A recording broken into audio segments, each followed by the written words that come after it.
আর তাদের দোসর নব্য কিছু ফ্যাসিস্ট আবার আমাদের সামনে দাঁড়িয়ে যাচ্ছে। এরকম তার পথে আমাদের হাসনাত আব্দুল্লাহ এবং সার্জিস আলমের গাড়ির ভিতরে আঘাত করা হয়েছে, ঠিক কিনা বলেন? গাড়ির ভিতরে হামলা করা হলো তাদেরকে হত্যা করার উদ্দেশ্যে। ওই দুইটা ভাই পরবর্তীতে ফেসবুক স্ট্যাটাস তারা দিল, আমাদের মৃত্যুটা 5ই আগস্টে হয়ে দেওয়ার কথা ছিল, যেহেতু সেই দিন হয় নাই, এখন পর্যন্ত যে হায়াতটা আমরা পেয়েছি সেটাই হলো আমাদের জন্য বোনাস। সুবহানাল্লাহ। তার মানে আমরা মৃত্যুকে পরোয়া করি না, আমাদের দুনিয়া থেকে চলে যাবে সেটা আমরা পরোয়া করি না। ডক্টর ইউনূস কয়েকদিন আগে বললেন যদি একজনকে হত্যা করা হয় 40 জন দাঁড়িয়ে যাবে, ঠিক কিনা বলেন? তার মানে মৃত্যুকে ভয় দেখি আমাদের কোনো লাভ হবে না, আমরা দাঁড়িয়ে যাব। ওই ভাইদের সেই কথা থেকে কোটেশনটা আমি গ্রহণ করলাম। আসর থেকে মারবে একটা শাহাদাতের বিনিময়ে বাংলাদেশের সাম্প্রদায়িক দাঙ্গা থেকে মানুষ নাজাত পেয়েছে। কারণ ওদের মতো যদি আমরা হিংস্র হতাম তাহলে চট্টগ্রামের ইসকনের জঙ্গি সন্ত্রাসীদের অস্তিত্ব আর চট্টগ্রামে থাকতো না, ঠিক কিনা বলে? আমরা আইনের প্রতি শ্রদ্ধাশীল, সরকারকে বলবো সব কটাকে ধরে ফাঁসিতে ঝুলিয়ে ফাঁসি কার্যকর করার আমরা দাবি জানাই, ঠিক কিনা বলে? কথাটা বলবো, 17টা বছর ধরে যারা আমাদের প্রতি জুলুম করলো, যারা আমাদেরকে নির্যাতন করলো, আমাদের ভাইদেরকে কষ্ট দিল, তাদের মতো যদি আচরণ ভবিষ্যতে কেউ যদি করে তাহলে এদেশের ছাত্র জনতা, আবু সাইদ, মুগ্ধদের উত্তরসূরি যারা আছে তারা আবারও তাদের ঠেকিয়ে দেবে। কথা বলে ঠিক কিনা? আমরা সবাই আসি তো? হ্যাঁ, আসি না? আলহামদুলিল্লাহ। এদেরকে এটা শুনিয়ে দিতে হবে। এখন কথা বলার সময়, এখন দিন প্রতিষ্ঠা করার সময়। কারণ পৃথিবী তার ফাইনাল ডেস্টিনেশনে পৌঁছে গেছে, পৃথিবীর হায়াত আর বেশি নাই।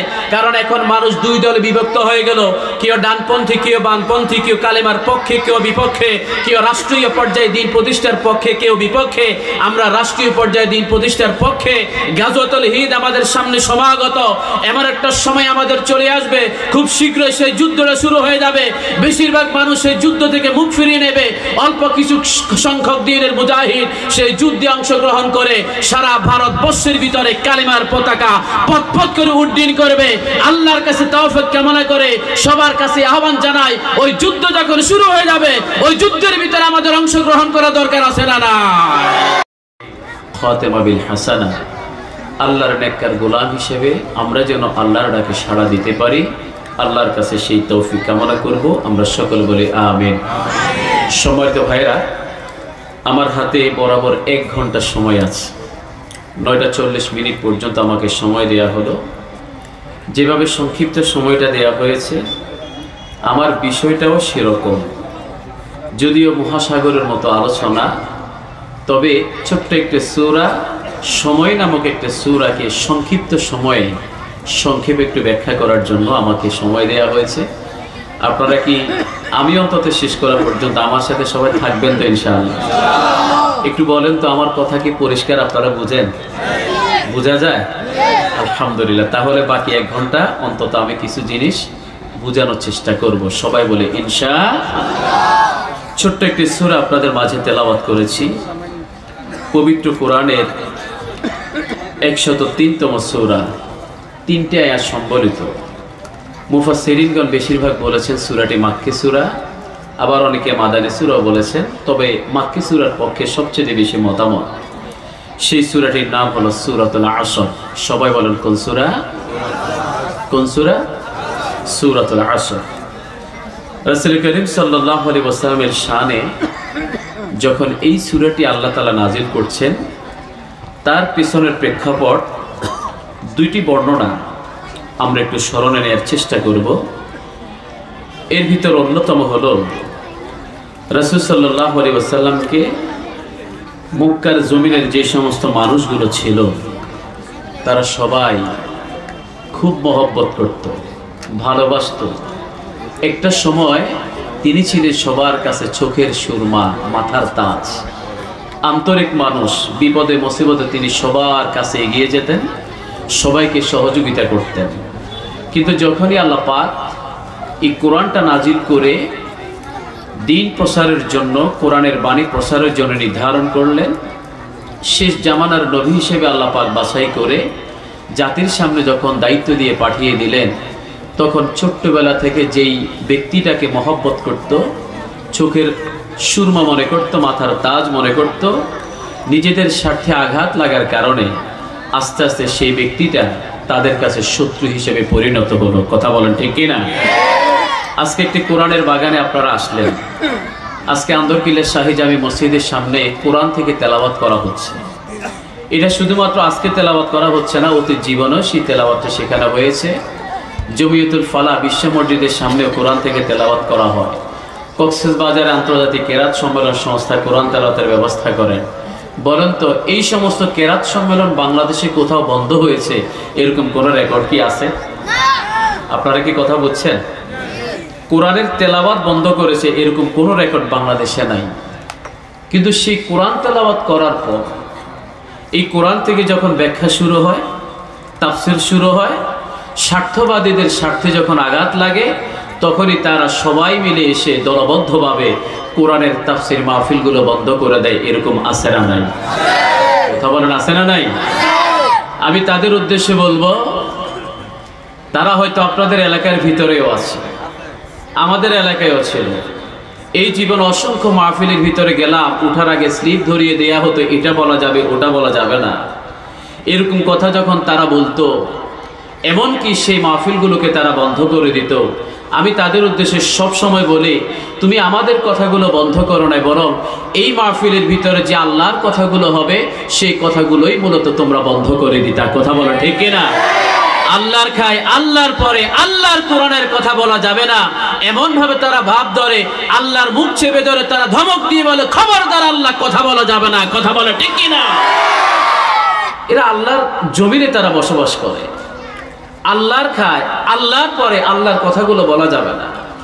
এদের উদ্দেশ্যে আমাদের কথা হলো, যদি আল্লাহর এই জমিনটা তোমাদের পছন্দ না হয়, আল্লাহর সৃষ্টি জগৎ যদি তোমাদের পছন্দ না হয়, তাহলে আল্লাহর সৃষ্টি জগতের বাইরে অন্য কোনো দেশে তোমরা চলে যাও, অন্য কোনো জগতে তোমরা চলে যাও। সবাই বলেন, আল্লাহর সৃষ্টিরাজির আওতার বাইরে আর কোনো কিছু আছে? জোরে বলেন, আছে? দেখেন, এই যে কেরাত সম্মেলনে বন্ধ করা হতো না, তাফসীর মাহফিল বন্ধ করা হতো, এমনকি কেরাত সম্মেলনে ডোনেশন পর্যন্ত দিত। ঠিক সেম টু সেম আমার বিশ্বনবী সাল্লাল্লাহু আলাইহি ওয়াসাল্লাম যখন দুনিয়ার জমিনে আগমন করলেন, দুনিয়ার জমিনে জন্ম লাভ করলেন, বিশ্বনবীর 12 জন চাচার একজন ছিল আবুল আহাব। কি নাম? আবুল আহাব। সেই বেটা নবীর জন্মে খুশি হয়েছিল। যে দাসীটা খবর দিল তোমার ভাতিজা হয়েছে, সেই দাসীটাকে আজাদ করে দিল, কিছু মিষ্টি বিতরণ করলো। কিন্তু যখনই সাফা পাহাড়ের পাদদেশে দাঁড়িয়ে আমার নবী যখন ঘোষণা করলেন, আজকে থেকে আমি আর মুহাম্মদ ইবনে আব্দুল্লাহ নই, আজকে থেকে আমি হয়ে গেলাম মুহাম্মদুর রাসূলুল্লাহ, তখনই আবুল আহাবরা বিশ্ব নবীকে তারা শত্রু মনে করে চতুর্দিক থেকে জুলুম নির্যাতনের স্টিম রোলার তারা চালিয়েছে। কথা বলেন ঠিক কিনা? বিশ্বনবীর 12 জন চাচার একজন ছিল আবুল আহাব। সব সময় বিশ্বনবীর বিরোধিতা করত, এমনকি তার স্ত্রী উম্মে জামিলায় আরওয়া পর্যন্ত বিশ্বনবীর বিরোধিতা করত। তার একটা সন্তান ছিল উতাইবা ইবনে আবি লাহাব। একবার বাবার কাছে গিয়ে বলল, বাবা আমাকে শেষবারের মতো অনুমতি দেন, মুহাম্মদকে শেষবারের মতো গালিগালাজ করে আসি। নাউযুবিল্লাহ বলে। আবুল আহাবকে বলল, বাবা শেষবারের মতো মুহাম্মদকে গালিগালাজ করে আসি, একটু অনুমতি দেন, ব্যবসার জন্য সিরিয়ার উদ্দেশ্যে যাব, একটু অনুমতি দেন, সময় তো আমাদের কম। ওই বেটাকে অনুমতি দেয়া হলো। বিশ্বনবীর সামনে গিয়ে বলল, মুহাম্মদ তুমি পাগল, তুমি গণক, তুমি জাদুকর, এভাবে বিভিন্ন ধরনের খারাপ খারাপ শব্দ ব্যবহার করে বিশ্বনবীকে অপমান করা হচ্ছে। আমার নবীকে যতই গালিগালাজ করা হোক না কেন, আমার নবীর কখনো সম্ভব হবে না কেউ যদি তাকে গালি দেয় উল্টো তাকে 2-4টা গালি শুনিয়ে দেয়া। কথা বলেন ঠিক কিনা? বিশ্বনবী মাটির দিকে নজর দিয়ে বসে আছেন। এই যে বিশ্বনবীর নীরবতা, ওই বেটার গায়ের ভিতরে আগুন ধরে যায়, জ্বালা ধরে যায়, আরো বেশি রাগান্বিত হয়। সহ্য করতে না পেরে বিশ্বনবীর পবিত্র দেহ মোবারকে থুতু নিক্ষেপ করলো। এবারে বিশ্বনবীর আর সহ্য হয় না, আল্লাহর দরবারে দুহাত তুলে দোয়া করা শুরু করলেন, আল্লাহুম্মা সাল্লিত আলাইহি কালবাম মিনাল কিলাব, আল্লাহ আপনি উতাইবার পিছনে হিংস্র কুকুরের চাইতেও মারাত্মক কোন পশুকে আপনি লেলিয়ে দেন। সুবহানাল্লাহ। আপনাদের কাছে প্রশ্ন হলো, বিশ্বনবী দোয়া করলে দোয়া কবুল হবে কি হবে না? জোরে বলেন, হবে কি হবে না? আবার বিশ্বনবী যদি বদদোয়া করেন সেটাও কবুল হবে কি হবে না? আল্লাহ নবী বদদোয়া করলেন, ওই বেটা তার বাবার কাছে গিয়ে বলল, বাবা আজকে মোহাম্মদকে ভালো করে দিলাম। আবু লাহাব বলল, কি দিলা? তাকে প্রথম গালিগালাজ করলাম কিন্তু কিচ্ছু বলে না। আবু লাহাব বলল, মোহাম্মদ এরকমই, সে কাউকে কিচ্ছু বলে না, তারপরে কি করলা? এবার আমি সহ্য করতে না পেরে তার গায়ের ভিতরে থুতু নিক্ষেপ করলাম। একটু পরে মোহাম্মদ কি যেন একটা দোয়া করলো, সেই দোয়াটা ভালোভাবে বুঝতে পারি নাই। কি দোয়া করলো? আল্লাহুম্মা সাল্লিত আলাইহি কালবাম মিনাল কিলাব। এই শব্দগুলো শোনার পরে আবু লাহাব ছেলেকে ধমক দিয়ে বলল, বেটা আজকে কি করলি? এটা তুই আজকে কি করলি? আমার তো মনে হয় মোহাম্মদ যা দোয়া করলো না জানি সব দোয়া তার আল্লাহ কবুল করে নেয়। সুবহানাল্লাহ বলেন। তার মানে এই কথা থেকে প্রমাণ হলো আবু লাহাবরা ভালোভাবেই জানে মুহাম্মদ সত্যিকারের নবী, মুহাম্মাদের কোরআন সত্য, মুহাম্মাদের ইসলাম সত্য, মুহাম্মাদের আনিত বিধান কোরআনের বাণীগুলো সত্য, জান্নাত জাহান্নাম সত্য। কিন্তু আমাদের কাছে প্রশ্ন হলো, সব কিছু সত্য জানার পরেও কেন তারা দিনটা গ্রহণ করে মুসলমান হয় না? কেন তারা মুহাম্মাদের অনুসারী হয় না? একটা কারণ আছে না নাই? আওয়াজ করে বলেন, আছে না নাই? সেই কারণটা হলো দুনিয়ার স্বার্থ। যদি কোরআন দুনিয়ার জমিনে প্রতিষ্ঠিত হয়ে যায় তাহলে সমাজের ভিতরে সুদখোরের অস্তিত্ব থাকবে না, ঠিক কিনা বলেন? যদি কোরআনটা সমাজের ভিতরে প্রতিষ্ঠিত হয়ে যায় ঘুষখোরের অস্তিত্ব থাকবে না, মা বাবার নাফরমানকারী থাকবে না, দুনিয়ার জমিনে উল্টোভাবে অন্যের জায়গা দখলকারী থাকবে না। রাতের অন্ধকারে ৫,০০০ টাকা বেশি নিয়া অন্যের জায়গা দখলকারী অথবা অন্যের বিরুদ্ধে অন্যায়ভাবে রায় দেওয়ার মতো লোক সমাজের ভিতরে খুঁজে পাওয়া যাবে না, ঠিক কিনা? তার মানে হলো দুনিয়ার স্বার্থ। যখন বিশ্বনবী সুন্দর সুন্দর কথা বলেছেন, ছোট্টবেলা থেকে তাদের সাথে ভালোভাবে চলেছেন, ততদিন মোহাম্মদ ভালো ছিল। কিন্তু যখনই আল্লাহর পক্ষ থেকে ঘোষণা করা হলো, ওয়া আনদির আশিরাতাকাল আকরাবিন, আপনি আপনার নিকটাত্মীয় যারা আছে তাদের কাছে এই কোরআনের বাণী প্রকাশ্যভাবে পৌঁছে দেন, আপনার নিকটাত্মীয় যারা আছে তাদের কাছে আমার কালেমার বাণী পৌঁছে দেন।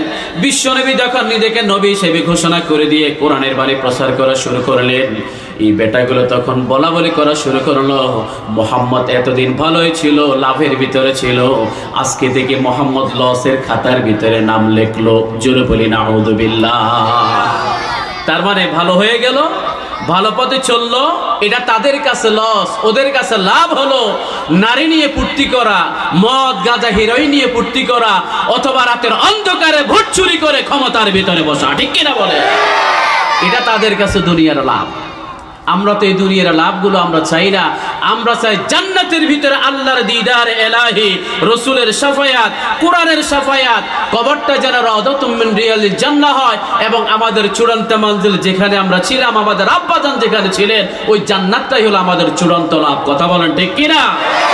সাতকানিয়া পৌরসভার ভিতরে 10 তলা বিল্ডিং এর মালিক, 6 তলা বিল্ডিং এর মালিক, এটা আসল সফলতা নয়। আসল সফলতা হলো আল্লাহর কোরআনের ভাষায়, ফামান যুহজিহা আনিন নারি ওয়া উদখিলাল জান্নাতা ফাকাদ ফাজ, যিনি জাহান্নাম থেকে নিজেকে রক্ষা করে জান্নাতের ভিতরে ঢুকতে পারবেন তিনি হলেন চূড়ান্ত সফল কাম। এই লাভের খাতাটা আমরা সবাই খুলতে চাই। কথা বলেন ঠিক কিনা? জান্নাতে কে কে যেতে চাই? হাত তুলে দেখান। নারায়ে তাকবীর। আমার সাথে একটু তাকবীর দেন তো 3 বার, পারবেন ইনশাআল্লাহ? নারায়ে তাকবীর। আল কোরআনের আলো, আল হাদিসের আলো, নারায়ে তাকবীর। সেদিন আবার মসজিদে যখন আমি আরিফ ভাইয়ের কথা বলার পর স্লোগান উঠলো, আমিও স্লোগান দিলাম। মসজিদ থেকে বের হওয়ার পর আমার বলে, হুজুর তো একদম মিছিলে স্লোগান দিছে। কথা বুঝা গেছে? ওনারা ধারণা করছে আমি মনে হয় রাস্তা থেকে মিছিল করে মাত্র মসজিদে ঢুকলাম। আরে ভাই, দুর্বল ওরাই যাদের কাছে তাকবীর ধ্বনি কষ্টকর মনে হয়, ঠিক না বলেন? ওদের কলিজার ভিতরে কম্পন সৃষ্টি হবে। হযরত ওমরের তাকবীর ধ্বনি যখন দারুল আরকামে বিশ্বনবী বসে আছেন, কোরআনের দাস দিচ্ছেন, সেখানে গিয়ে তলোয়ারটা বিশ্বনবীর পায়ের কাছে রেখে দিয়ে যে কালেমা পড়ে তাকবীর ধ্বনি দিলেন, সেই তাকবীর ধ্বনি কিয়ামত পর্যন্ত ওমরের উত্তরসূরি যারা আছে, বিশ্বনবীর ওয়ারিস যারা আছে, উত্তরসূরি যারা আছে, তারা সবাই সেই তাকবীর ধ্বনি দেবে। কথা বলেন ঠিক কিনা? আর সেই তাকবীর ধ্বনির উসিলায়, সেই তাকবীর ধ্বনির কারণে গোমূত্রখোর, গোবরখোর যারা আছে তাদের কলিজা ফেটে তারা হার্ট ফেল করে মারা যাবে। ইসকনের সন্ত্রাসীরা হার্ট ফেল করে মারা যাবে। আমরা আমাদের একটা ভাইকে হারিয়েছি, কোনো হতাশ আমরা নই, সে তো সফল কাম বান্দাদের দলে অন্তর্ভুক্ত হয়ে গেছে। ঠিক কিনা বলেন? উনার পরিবারকে আপনারা দেখে রাখবেন, সহযোগিতা করবেন। একটা শাহাদাতের বিনিময়ে বাংলাদেশের সাম্প্রদায়িক দাঙ্গা থেকে মানুষ নাজাত পেয়েছে। কারণ ওদের মতো যদি আমরা হিংস্র হতাম তাহলে চট্টগ্রামের ইসকনের জঙ্গি সন্ত্রাসীদের অস্তিত্ব আর চট্টগ্রামে থাকতো না। ঠিক কিনা বলেন? আমরা আইনের প্রতি শ্রদ্ধাশীল, সরকারকে বলবো সব কটাকে ধরে ফাঁসিতে ঝুলিয়ে ফাঁসি কার্যকর করার আমরা দাবি জানাই। ঠিক কিনা বলে? সম্মানিত ভাইয়েরা, আপনাদেরকে একটু আগে বলছি না, জান্নাত চান কি চান না? চান না মনে হয়, সবাই চান। তো আজকে ফজর থেকে এসা পর্যন্ত নামাজটা পড়ছেন 5 ওয়াক্ত? এই তো কয়েকজন হাত তুলছে, বাকিরা নাই। সবাই জান্নাত চান। যিনি আজকে সকালবেলা সাতকানিয়া বাজারে আড়তে গিয়ে 1 লক্ষ টাকা দিয়ে বিকেল বেলা 1,10,000 টাকা সুদের টাকা গ্রহণ করেছেন, তিনিও জান্নাত চান। যিনি 5 ওয়াক্ত সালাত আদায় করেছেন, তিনিও জান্নাত চান। জান্নাতটা আসলে কাদের জন্য? জীবনটা একদম সংকীর্ণ, সংক্ষিপ্ত, আসর নামাজ থেকে মাগরিব পর্যন্ত সময়টা, এই সময়টাকে যারা সঠিক ইউটিলাইজ করবেন তারাই সেই জান্নাতের মালিক হবেন। জোরে বলে সুবহানাল্লাহ। সম্মানিত ভাইরা, বিশ্বনবীর শানে যখন এই সূরাটা নাজিল করা হলো, যে সময়তে, এই সময়ের সাথে আর বর্তমান সময়ের সাথে টোটালি মিল। ওয়া ইন কানু মিন ক্বাবলু লাফি দালালিম মুবিন, যখন মানুষ সুস্পষ্ট গুমরাহির ভিতরে লিপ্ত ছিল, আল্লাহ তাআলা তাদেরকে হেদায়েতের বন্ধনে আবদ্ধ করার জন্য, পরিবর্তনের ছোঁয়া লাগানোর জন্য রাসূলকে দায়িত্ব দিয়ে দুনিয়ার জমিনে পাঠিয়েছেন। এবং ধারাবাহিকভাবে অনেকগুলো সূরা নাজিল করার প্রেক্ষাপটে, ধারাবাহিকতার আলোকে এই সূরাটাও যেই প্রেক্ষাপটে আল্লাহ তাআলা নাজিল করলেন, সেটার প্রেক্ষাপট বর্তমানেও আমাদের সমাজে আছে। একটা এক্সাম্পল আপনাদেরকে দিতে চাই। আপনাদের আশেপাশে মসজিদগুলোতে আলহামদুলিল্লাহ 5ই আগস্টের পরে এখন ফ্রিলি কথা বলা যায়, ঠিক না? তবে ফ্রিলি কথাবার্তা বাংলাদেশের অন্যান্য প্রান্তে না বলতে পারলেও সাতকানিয়া লোহাগাড়ার মানুষগুলো হলো বিপ্লবী, এটা আমরা ভালোভাবেই জানি। কারণ চট্টগ্রামে লেখাপড়া করেছি, দাওয়াতি ময়দানে এই পাশে আসা হয়, আমরা জানি। আর অনলাইনের মাধ্যমে সব আমরা জানি। যতই বাতিল শক্তি আমাদের উপরে ছড়ি ঘুরানো হোক না কেন, এই এলাকার মানুষগুলো হলো বিপ্লবী। তারা চায় আল্লাহর জমিনে আল্লাহর কোরআনের রাজত্ব কায়েম হোক। কথা বলেন ঠিক কিনা? সমস্ত বাতিলের অপসারণ করে আল্লাহর হুকুমত প্রতিষ্ঠা করার জন্য যেই বিপ্লব বাংলাদেশে শুরু হয়ে যাবে, ওই বিপ্লবের গোড়াপত্তন শুরু হবে সাতকানিয়া থেকে, লোহাগাড়া থেকে। ঠিক কিনা বলে? আল্লাহ আমাদের সিদ্ধান্ত কবুল করুন, জোরে বলি আমিন। সেই প্রেক্ষাপট এখনো আছে। আমরাও যখন মসজিদে খুতবা দিতে যাই, আমাদেরকে বলে এখানে সব ঘরানার মুসল্লি আছে, সবার টাকা পয়সা মসজিদে আছে, কথাবার্তা এদিক সেদিক বলবেন না, সোজা করে বলবেন। সেই দিন কি এখন আর আছে? যতদিন ছিল সেই দিনগুলোর সাথে সেই রসুলের শানে এই সূরাটা যখন নাজিল করা হচ্ছে, সেই সময়টার অনেক মিল আছে। আবার কিছু কিছু এলাকায় দেখা যায় সেই সময়টা আমরা অতিক্রম করলেও আবার তাদের দোষর নব্য কিছু ফ্যাসিস্ট আবার আমাদের সামনে দাঁড়িয়ে যাচ্ছে। এরকম মঞ্চের ভিতর আমাদের ভাইগুলো যখন কথা বলেন, ওলামায়ে কেরাম যখন কথা বলেন, এখনো বাংলাদেশের বিভিন্ন প্রান্তে মাইক সরিয়ে দেওয়া হয়, অপমান করা হয়, মাহফিল বন্ধ করে দেওয়া হয়। ওই যে ঢাকা শহরের বালির ট্রাক লক্ষ্মীপুরে পর্যন্ত এখন আবার ঢুকে গেছে দিনী মাহফিলের ভিতরে। কথা বলেন ঠিক কিনা? দেখছেন না আপনারা? আমরা তাদের উদ্দেশ্যে এই কথাটা বলবো, 17টা বছর ধরে যারা আমাদের প্রতি জুলুম করলো, যারা আমাদেরকে নির্যাতন করলো, আমাদের ভাইদেরকে কষ্ট দিল, তাদের মতো যদি আচরণ ভবিষ্যতে কেউ যদি করে, তাহলে এদেশের ছাত্র জনতা, আবু সাইদ মুগ্ধদের উত্তরসূরি যারা আছে, তারা আবারও তাদের ঠেকিয়ে দেবে। কথা বলে ঠিক কিনা? আমরা সবাই আসি তো? হ্যাঁ, আসি না? আলহামদুলিল্লাহ, এদেরকে এটা শুনিয়ে দিতে হবে। এখন কথা বলার সময়, এখন দিন প্রতিষ্ঠা করার সময়, কারণ পৃথিবী তার ফাইনাল ডেস্টিনেশনে পৌঁছে গেছে। পৃথিবীর হায়াত আর বেশি নাই, কারণ এখন মানুষ দুই দলে বিভক্ত হয়ে গেল। কেউ ডানপন্থী, কেউ বামপন্থী, কেউ কালেমার পক্ষে, কেউ বিপক্ষে, কেউ রাষ্ট্রীয় পর্যায়ে দিন প্রতিষ্ঠার পক্ষে, কেউ বিপক্ষে। আমরা রাষ্ট্রীয় পর্যায়ে দিন প্রতিষ্ঠার পক্ষে। গাজওয়াতুল হিন্দ আমাদের সামনে সমাগত। এমন একটা সময় আমাদের চলে আসবে, খুব শীঘ্রই সেই যুদ্ধটা শুরু হয়ে যাবে। বেশিরভাগ মানুষ সেই যুদ্ধ থেকে মুখ ফিরিয়ে নেবে।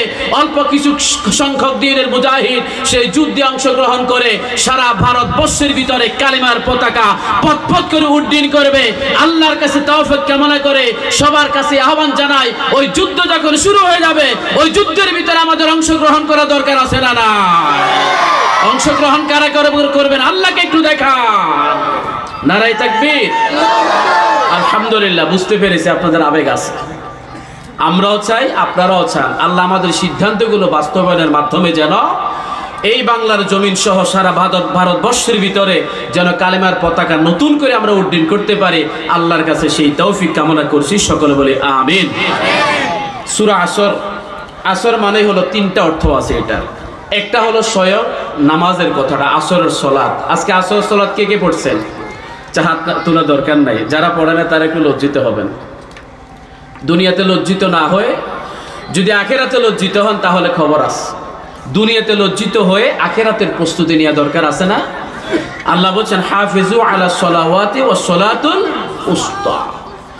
নামাজগুলোকে সংরক্ষণ করে, হেফাজত করে, বিশেষ করে মধ্যবর্তী নামাজ। বলুন তো, 5 ওয়াক্ত নামাজের মধ্যবর্তী নামাজ কোন নামাজ? সলাতুল আসর। আসর শব্দের একটা অর্থ হলো সলাতুল আসর। আসর শব্দের আরেকটা অর্থ হলো সলাতুল আসর থেকে সলাতুল মাগরিবের যে ওয়াক্ত, একদম শর্ট টাইম, একদম শর্ট টাইম। আমাকে ভাইরা বলল প্রথমে মাগরিবের সলাতের পরে আমাকে বসতে হবে। আমি রওনা দিয়ে দিয়েছি। 2000 পর্যন্ত আসার পরে ভাইকে ফোন দিলাম, ভাই আমি তো মনে হয় কাছাকাছি চলে আসলাম, ইনশাল্লাহ যথাসময়ে আসবো।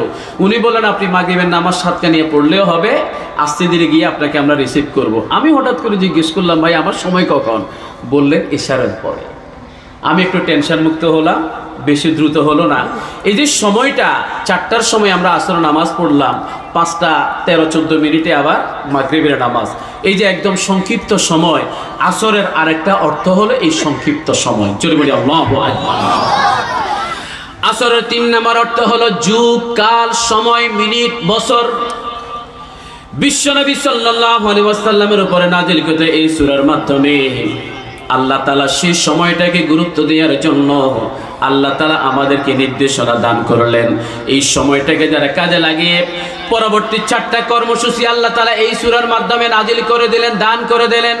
ওই 4টা কর্মসূচি যারা দুনিয়ার জমিনে পালন করবেন, বাস্তবায়ন করবেন, ইন্নাল ইনসানা লাফি খুস, মানুষরা যে ক্ষতির ভিতরে নিমজ্জিত, যে দলের কথা এই আয়াতের মাধ্যমে বলা হলো, ওই দলের ভিতরে আমাদের আর যেতে হবে না। যদি আমাদের যে হায়াত নামক পুঁজি, সময় নামক পুঁজি, ছোট্ট একটা সময় যেটা আল্লাহ তাআলা আমাদেরকে দান করলেন, ওটা যদি আমরা সঠিকভাবে কাজে লাগাইতে পারি, কথা বলেন ঠিক কিনা? আমার আগে যারা কথা বলেছেন তারাও একই কথা বলেছেন, আমিও সেই কথাটাই বলবো। গতকাল থেকে যে মাহফিলটি এখানে বাস্তবায়িত হচ্ছে, এই মাহফিলের ভিতরে আসরের নামাজের পর থেকে রাতের 12টা পর্যন্ত যতজনে কথা বলেছেন, আজকেও আসরের নামাজের পর থেকে একদম শেষ মুহূর্ত পর্যন্ত যারা কথা বলবেন, তাদের সবার কথার একটাই সারাংশ, দুনিয়ার যে হায়াত নামক পুঁজি আল্লাহ তাআলা আমাদেরকে দান করেছেন, এটাকে আপনি যদি ভালো কাজে ব্যবহার করেন তাহলে অবশ্যই আপনি জান্নাত পাবেন, আর খারাপ কাজে লাগাইলে জাহান্নাম। কথা বলেন ঠিক কিনা? তার মানে সময়টা হলো আমাদের পুঁজি। কিছুদিন আগে আলিফ ভাইয়ের জানাজা থেকে ফেরার পথে আমাদের হাসনাত আব্দুল্লাহ এবং সার্জিস আলমের গাড়ির ভিতরে আঘাত করা হয়েছে, ঠিক কিনা বলেন? গাড়ির ভিতরে হামলা করা হলো তাদেরকে হত্যা করার উদ্দেশ্যে। ওই 2টা ভাই পরবর্তীতে ফেসবুক স্ট্যাটাস তারা দিল, আমাদের মৃত্যুটা 5ই আগস্টে হয়ে যাওয়ার কথা ছিল, যেহেতু সেই দিন হয় নাই, এখন পর্যন্ত যে হায়াতটা আমরা পেয়েছি সেটাই হলো আমাদের জন্য বোনাস। সুবহানাল্লাহ। তার মানে আমরা মৃত্যুকে পরোয়া করি না, আমাদের দুনিয়া থেকে চলে যাবে সেটা আমরা পরোয়া করি না। ডক্টর ইউনূস কয়েকদিন আগে বললেন, যদি একজনকে হত্যা করা হয় 40 জন দাঁড়িয়ে যাবে, ঠিক কিনা বলেন? তার মানে মৃত্যুকে ভয় দেখি আমাদের কোনো লাভ হবে না, আমরা দাঁড়িয়ে যাব। ওই ভাইদের সেই কথা থেকে কোটেশনটা আমি গ্রহণ করলাম। আসর থেকে মাগরিব পর্যন্ত যে সংক্ষিপ্ত সময়টা আল্লাহ তাআলা দান করেছেন, মানব জীবনের টোটাল হায়াতটা হলো এরকম একটা সংক্ষিপ্ত সময়ের মতো। এই যে নামাজটা শেষ করে এক কাপ চা খেতে খেতে আমাদের হায়াতটা শেষ হয়ে যায়। একটা তাফসীরের ভিতরে দেখলাম আখিরাতের হিসাবে মাত্র 2 ঘন্টার জন্য দুনিয়ার জমিনে আগমন করেছি। কয় ঘন্টা? আপনি যদি 60 বছর 70 বছর হায়াত পান, আখিরাতের হিসাবে মাত্র 2 ঘন্টার জন্য যদি দুনিয়ার জমিনে আগমন করেছেন, এই দুনিয়ার জমিনে 2 ঘন্টা প্রতিপালন করার জন্য একটা সিস্টেমেটিক্যালি মায়ের পেটের মাধ্যমে দুনিয়ার জমিনে আপনি আগমন করেছেন। আমার ভাইরা 2 ফোঁটা পানি যখন 1 ফোঁটার ভিতরে পরিণত হলো, শুক্রাণু এবং ডিম্বাণু যখন 1 ফোঁটার ভিতরে পরিণত হলো, সেটাকে বলা হয় নুতফা। 120 দিন মায়ের পেটের ভিতরে বিভিন্ন ক্যাটাগরিতে সন্তান আস্তে আস্তে বড় হয়। প্রথম 40টা দিন থেকে সন্তান মায়ের পেটের ভিতরে নুতফার ভিতরে টলটলায়মান ঘূর্ণায়মান পানির ভিতরে। ওই 40 দিনের ভিতরে একজন ফেরেশতা মায়ের পেটের ভিতরে ঢুকে যায় আর আল্লাহকে বলে, আল্লাহ এই বাচ্চাটাকে এখানেই শেষ করে দেব নাকি তাকে দুনিয়ার জমিনে যাওয়ার সুযোগ দেবেন? আল্লাহ তাআলা আপনাদের হায়াত রেখেছেন বলেই ফেরেশতাদের উদ্দেশ্যে আল্লাহ তাআলা ঘোষণা করলেন, না তাকে এখানে শেষ করা যাবে না, তাদেরকে চিটুয়াবাসে যে মাহফিলটা আয়োজন করবে সেখানে আমার পবিত্র নামের স্লোগান দেওয়ার জন্য দুনিয়ার জমিনে তাদের যাওয়ার সুযোগ দেব। বলে সুবহানাল্লাহ।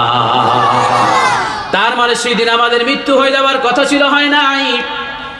40 দিন পরে যখন আলাকা কাঁচা কাঁচা রক্তের দলার ভিতরে আল্লাহ তাআলা নিয়ে গেলেন, কাঁচা কাঁচা রক্তের দলার ভিতরে আল্লাহ তাআলা যখন নিয়ে গেলেন, আবারও একজন ফেরেশতা সেখানে ঢুকে যায়।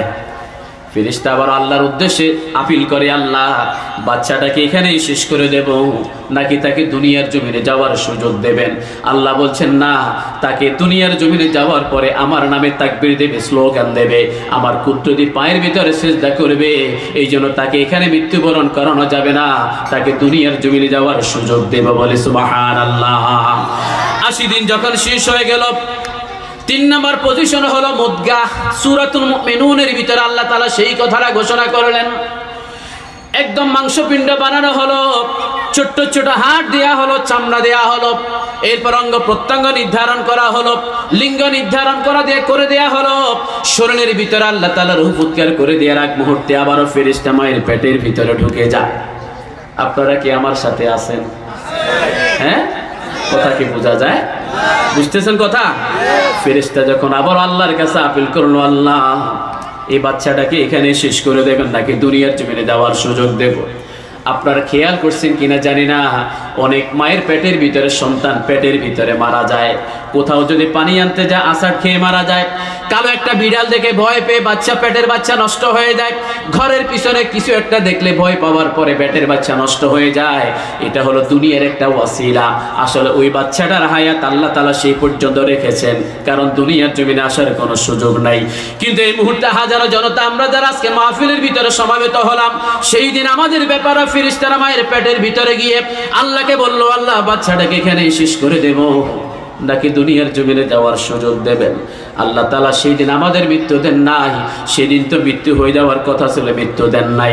আজকে পর্যন্ত যে হায়াতটা আমরা পেলাম, আসলে এটা হায়াত নয়, এটাই হলো আল্লাহর পক্ষ থেকে স্পেশাল বোনাস। ঠিক কি না বলেন? এটা হলো আল্লাহর পক্ষ থেকে স্পেশাল বোনাস। রূহ জগতের ভিতরে আল্লাহ তাআলা রূহ ফুৎকার করার আগে রূহ জগতে রেখেছেন। ওই রূহটাকে উদ্দেশ্য করে আল্লাহ তাআলা বললেন, আলাস্তু বিরাব্বিকুম, আমি কি তোমাদের রব নই?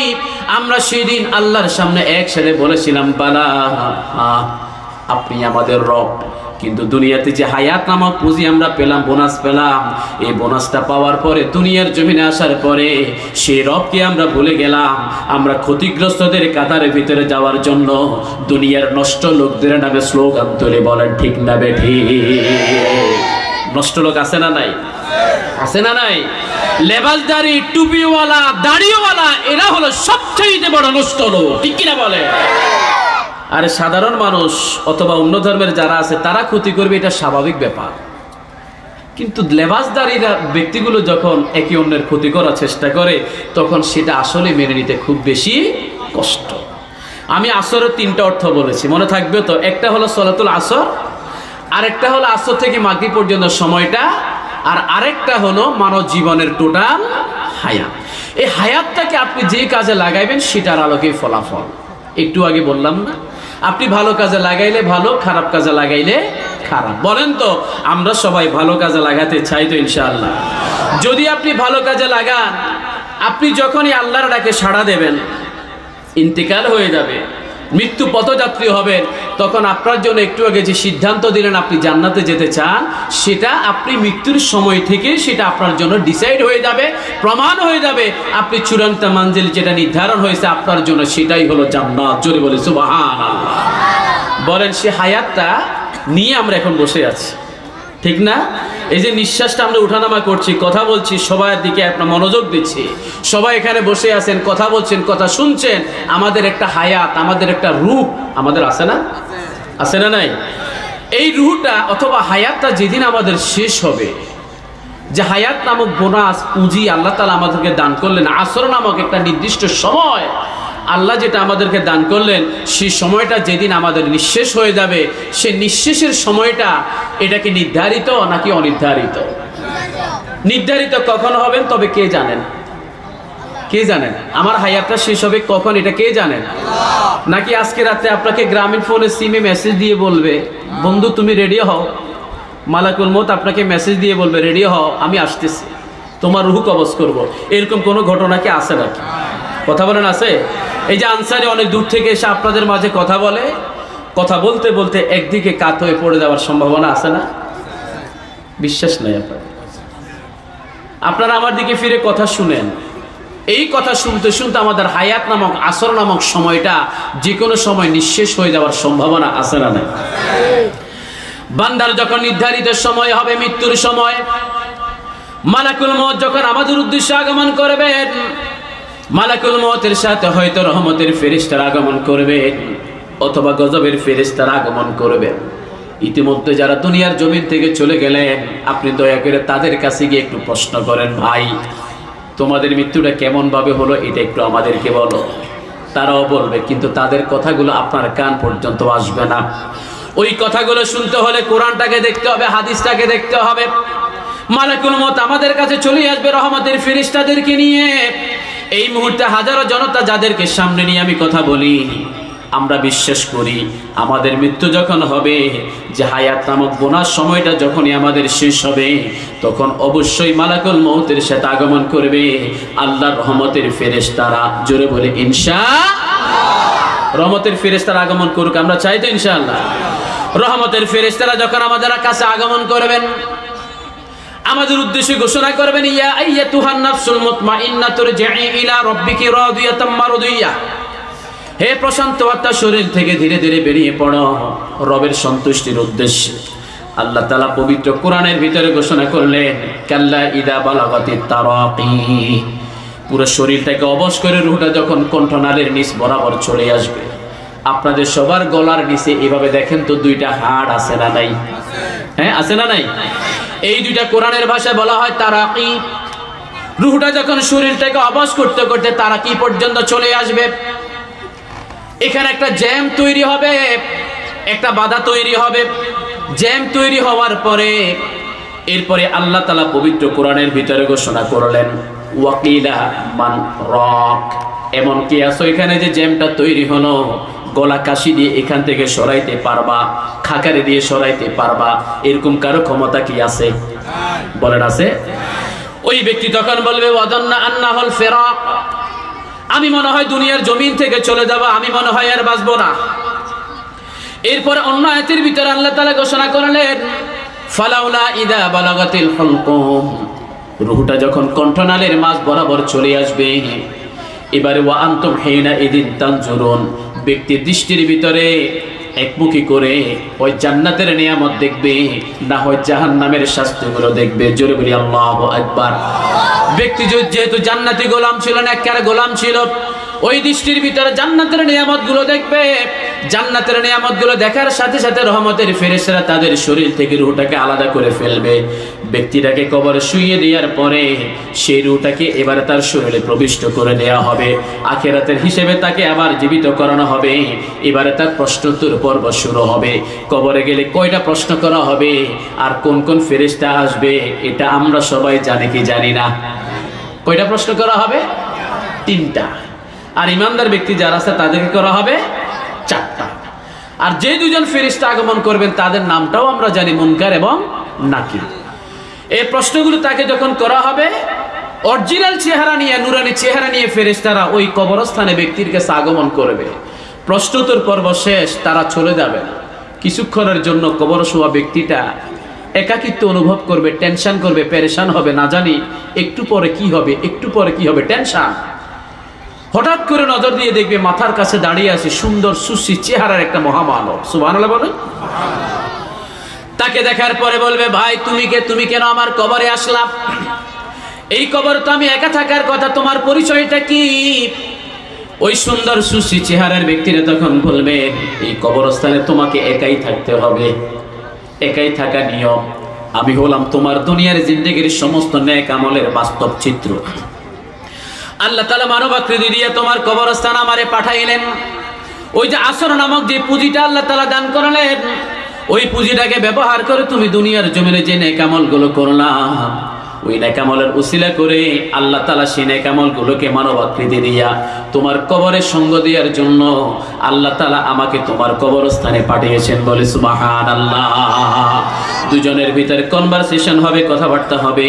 এই সময়ের ভিতরে আসমান থেকে আওয়াজ ভেসে আসবে, হাদিস শরীফের পরিভাষা, ফাআফরিশুহু মিনাল জান্নাত, ব্যক্তির কবরে জান্নাতের বিছানা বিছিয়ে দাও। ওয়া আলবিসুহু মিনাল জান্নাহ, শরীরে জান্নাতের পোশাক পরিয়ে দাও। ওয়াফতাহু লাহু বাবান ইলাল জান্নাহ, ব্যক্তির কবর থেকে জান্নাতের দিকে সরাসরি একটা দরজা খুলে দাও। সুবহানাল্লাহ। তার মানে বোঝা গেল, ওয়া আনতুম হিনা ইদিন তানজুরুন, ওই দৃষ্টির ভিতরে ব্যক্তি যে জান্নাতের নিয়ামতগুলো দেখলো, এটার একটা বাস্তব ফলাফল কবরের ভিতরে পেয়ে গেল। আল্লাহর দরবারে সব সময় দোয়া করবেন নিজের জন্য, নিজের পরিবারের সদস্যদের জন্য।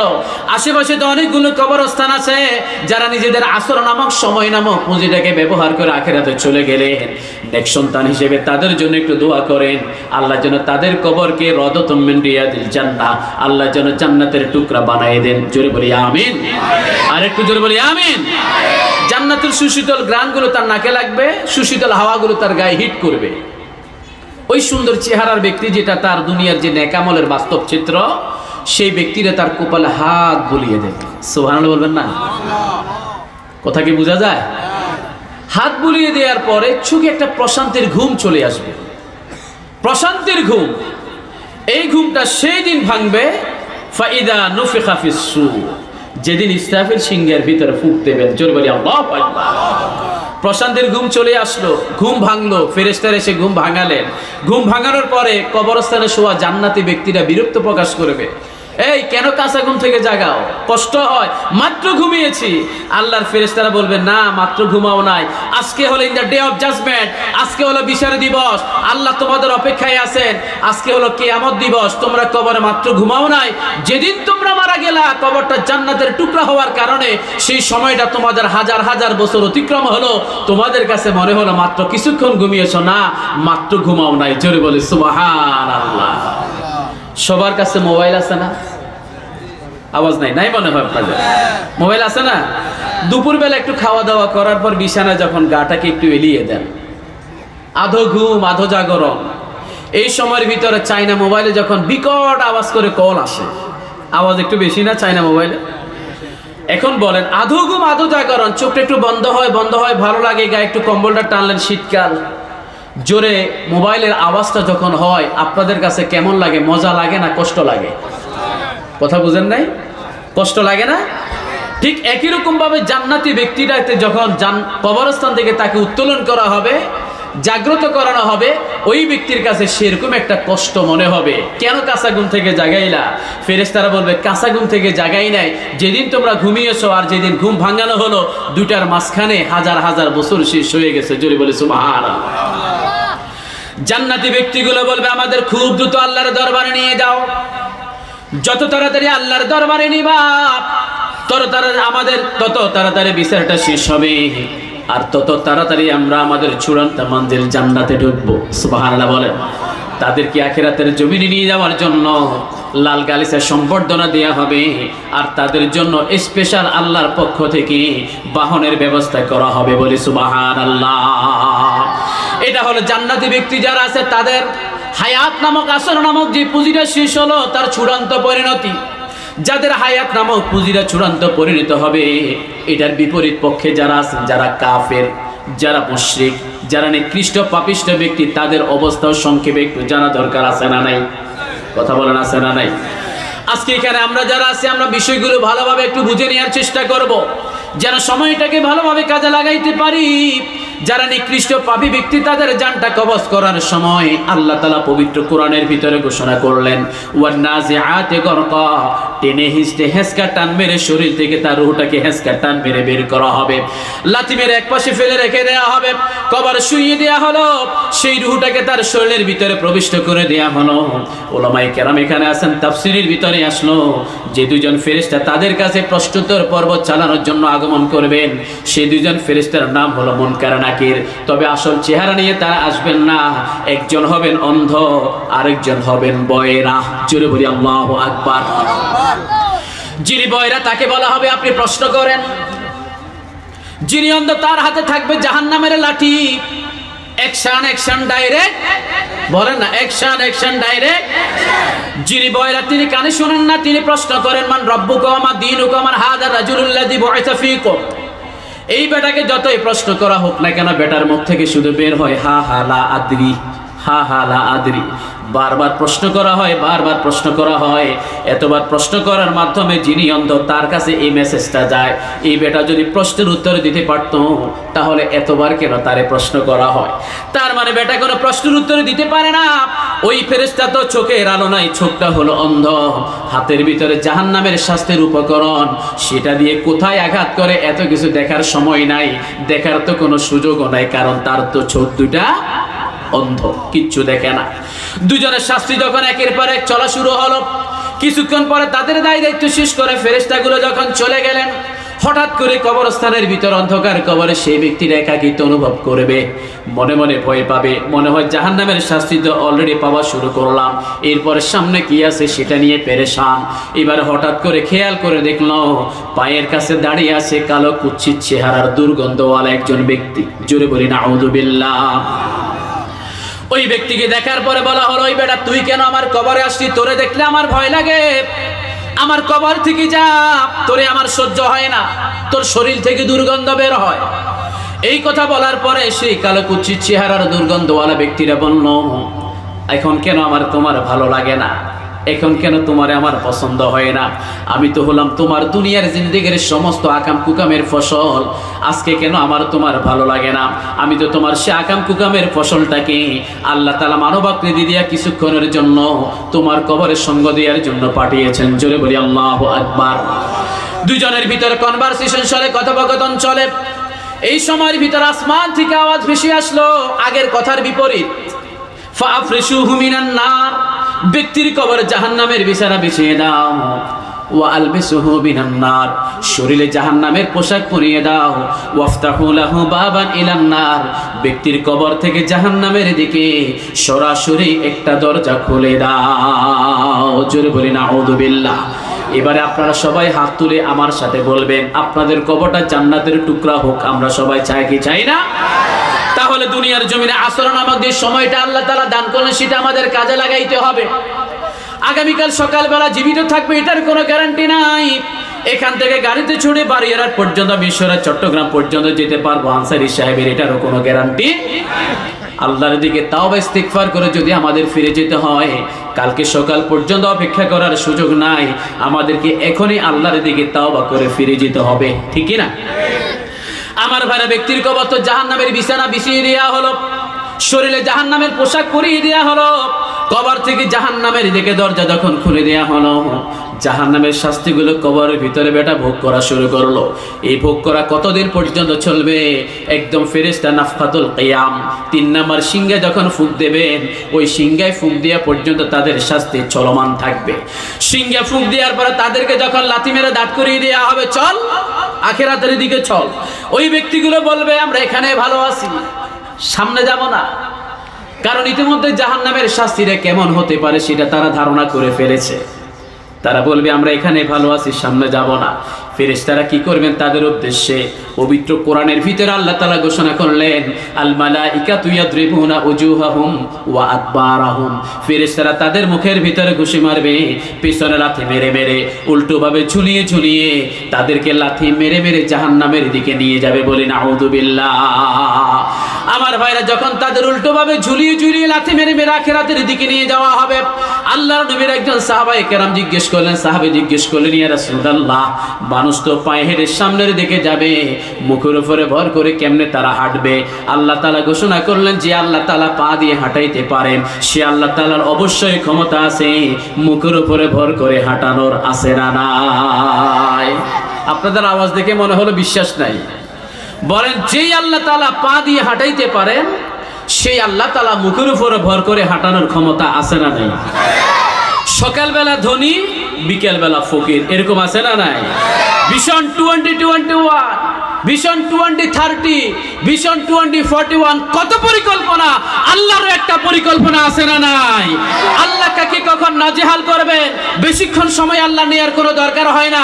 শুধু দুনিয়ার মানুষদেরকে বোঝানোর জন্য বলি, মাত্র 45 মিনিটের ব্যবধানে আল্লাহ এমন একটা পরিবর্তন করে দিলেন, সকালবেলা রান্না করা মুরগির মাংস কে খাবে এটা শুধুমাত্র আল্লাহই জানেন। কথা বলে ঠিক কিনা? ক্ষমতা কার হাতে? কথা বলেন, কার হাতে? এখন ওদের মতো কি উল্টোভাবে ঝুলে ঝুলে আখেরাতে কেউ যেতে চায় নাকি? আপনাদের কোনো আমার প্রতি মনোকষ্ট আছে নাকি? বড় বক্তাগুলো আসবেন, তাদের আগে শুধু আমি একটু বসতাম, যেহেতু পোস্টারে আছে, বসতে তো হবে নাকি? কথা কি বোঝা যায়? আমি কি আমার বিষয়ের ভিতরে আসি? আসর এখান থেকে আমরা এতক্ষণ কথা বলছি, সময় একটা নির্দিষ্ট সময়, ছোট্ট সময়, আসলেই আমাদের সময় নেই, আসলেই আমাদের সময় নেই। এখান থেকে উঠে ওখান পর্যন্ত নামতে পারবে এই সময়টা আমাদের নাই। ইশারা কার? বলো না, ইশারা কার? আল্লাহ চাইলেই উঠবো, না হলে উঠবো না, কাত হয়ে পড়ে যাবো, আপনারা সবাই পৌঁছাই দিবেন আমার বাসায়। তাহলে মৃত্যুর জন্য প্রস্তুতি আসলে আমাদের কারো আসলেই নাই, কারণ আমাদের কত পরিকল্পনা, চট করে কখন ঢুকে কট করে আবার কখন ক্ষমতাটা দখল করে ফেলে, এরকম আশা আকাঙ্ক্ষা নিয়ে বসে আছে না? সীমান্ত এলাকার ভিতর হাঙ্গামা লাগিয়ে দিল, তারা আমাদেরকে হাঙ্গামা লাগিয়ে তারা আমাদের কাবু করতে চায়। আজকে পত্র পত্রিকার মাধ্যমে প্রমাণ হলো, আমি 3 বার ইন্ডিয়ার কলকাতা মার্কুজ স্ট্রিটের ভিতরে হোটেলে ছিলাম, খাওয়া দাওয়া করেছি, 3 বার গিয়েছি। তারা চলেই আমাদেরকে নিয়ে, তাদেরকে আবার পুরো ভারতবর্ষের এলিট শ্রেণী যারা আছে, কলকাতা আশপাশে ত্রিপুরা, মিজোরাম যে এলাকার মানুষগুলো বসবাস করে, এদেরকে সবাই চাকর বাকর শ্রেণী হিসেবে তারা মনে করে। কথা বুঝা গেছে? ওই চাকর বাকর শ্রেণীটা আমরা গেলে আমাদেরও খেদমত করে, আমরা টাকা দিয়ে থাকি, ফ্রি আমরা থাকি না, আমরা সেখানে দিনই মাহফিল করতে যাই আমাদের ভাইদের কাছে, আমরা হোটেলে থেকে তাদেরকে দেই, যদি আমরা না যাই তাদের পেট পিঠের সাথে লেগে যাবে। কথা বলেন ঠিক কিনা? অলরেডি তারা বিপদে পড়ে গেছে, তারা বলে ডাক্তারি চিকিৎসা দেব না, কয়েকদিন পরে বলে না আসো দেব, তারা বলে হোটেলগুলো বন্ধ, তোমাদেরকে দেব না। এখন তারা ফেসবুকে লেখে, পত্রিকায় লেখে, এভাবে যদি বাঙালিগুলো যদি না আসে তাহলে আমরা তো পথে বসতে হবে, হোটেল রেস্টুরেন্ট সব বন্ধ হয়ে যাবে। তারা আবার আমাদের বাংলাদেশের বিপক্ষে নালিশ করার জন্য ডোনাল্ড ট্রাম্পের গেছে। আমরা এতদিন পরে বুঝলাম তাদেরও একটা আব্বা আছে, ঠিক কিনা বলেন? তাদেরও একটা আব্বা আছে, এতদিন পরে বুঝলাম। কিন্তু সমস্যা হয়ে গেছে আরেকটা, যে আব্বাটার কাছে গেল সে ডোনাল্ড ট্রাম্প, কি মারাত্মক ব্যাপার, ওই বেটা ডক্টর ইউনূসের সাথে সেলফি তোলার জন্য সিরিয়ালি দাঁড়িয়ে আছে। কথা বোঝা গেছে? তবে আমরা তো সে ডক্টর ইউনূসের উপর নির্ভর না, আমাদের ভরসা একজনের উপরে। চিল্লা বলেন, তিনি কে? আল্লাহ আমাদের জন্য যথেষ্ট। কথা বলেন ঠিক কিনা? আমরা ইমানদার, আমাদের আল্লাহ আমাদের জন্য যথেষ্ট। সময় আমাদের নাই, সময় আসলেই নাই। ওই রকম একটা বিষয় আমাকে দেয়া হলো, এই অল্প সময়ের ভিতরে সময় নাওয়ালা একটা বিষয়কে আলোচনা করতে গেলে মিনিমাম কয়েক ঘন্টা লাগবে। আমরা আসর থেকে আসরের সামনে আর আগাইতে পারি নাই। যতটুকু বলেছি আপনারা সবাই হাত তুলে বলবেন তো আনসারী সাহেবের কথা আপনারা বুঝতে পেরেছেন? হায়াতটাকে কাজে লাগাবেন তো ইনশাআল্লাহ? ইবাদত বন্দেগী থাকবেন তো ইনশাআল্লাহ? আল্লাহর জমিনে আল্লাহর কোরআনের রাজত্ব কায়েম করার কাজে আমরা সবাই আছি না? নারায়ে তাকবীর! দিন ইসলাম, দিন ইসলাম, আল কোরআনের আলো, সংসদে জালো, নারায়ে তাকবীর!